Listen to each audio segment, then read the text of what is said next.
இங்க ஒரு கைதியை காட்ஸ் ஜெயிலுக்குள்ள கூட்டிட்டு வராங்க. அவனை நேரா செல் நம்பர் 8ல அடைச்சிடுறாங்க.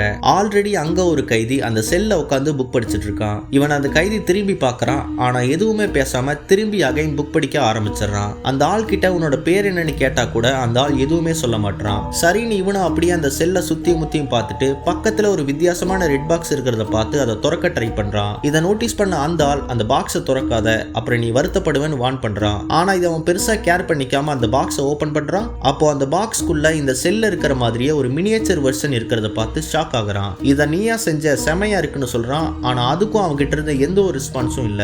அப்போ அதுக்குள்ள இவன் கையை விடவும் இப்போ அதே மாதிரி ஒரு பெரிய கை இவங்க செல்லுக்குள்ள வருது. அதை பார்த்து இவன் பயங்கரமா ஷாக் ஆகிடுறான். இது உண்மையானு தெரிஞ்சுக்க ஒரு விரலை பாக்ஸ்க்குள்ள விட்டுட்டு இப்போ அவனுக்கு மேல தெரிகிற விரலை தொடவும் இவனுக்கு தொடர்றதுக்கான ஃபீல் வருது. ஸோ அந்த பாக்ஸை ஓபன் பண்றப்போலாம் இங்க சீலிங்கும் ஓபன் ஆகிறத நோட்டீஸ் பண்ணவன் இப்போ அந்த ஜெயிலை விட்டு தப்பிச்சு போக ஐடியா பண்றான். ஸோ அவன் அந்த செல்மேட்டை அந்த பாக்ஸை ஓப்பன் பண்ண சொல்லிட்டு சீலிங் பக்கத்தில் போய் நிற்கிறான். இவன் அந்த பாக்ஸை ஓப்பன் பண்ணவும் சீலிங்கும் ஓப்பன் ஆகுது. இவனும் அதில் ஏறி வெளியே குதிச்சு ஓட ட்ரை பண்ணுறான். அப்போ அந்த ஆள் ஒரு மேட்ச் பாக்ஸை வச்சு இவனை அப்படியே பிடிச்சி ட்ரால போட்டுறான். ஸோ அப்போதான் தெரியுது இது ஒரு ட்ராப். அந்த ஆளுக்கு இதுதான் வேலையே போல. இவனை பிடிச்சி வச்சிருக்கிற மாதிரியே எக்கச்சக்க மேட்ச் பாக்ஸ் அந்த டேபிள் ட்ரால வச்சிருக்கான். இப்போ அந்த ஆள் அடுத்த கைதியை உள்ள அனுப்புங்கன்னு காட்ஸ் கிட்ட சொல்லிட்டு அகைன் புக் படிக்க ஸ்டார்ட் பண்ணிடுறான்.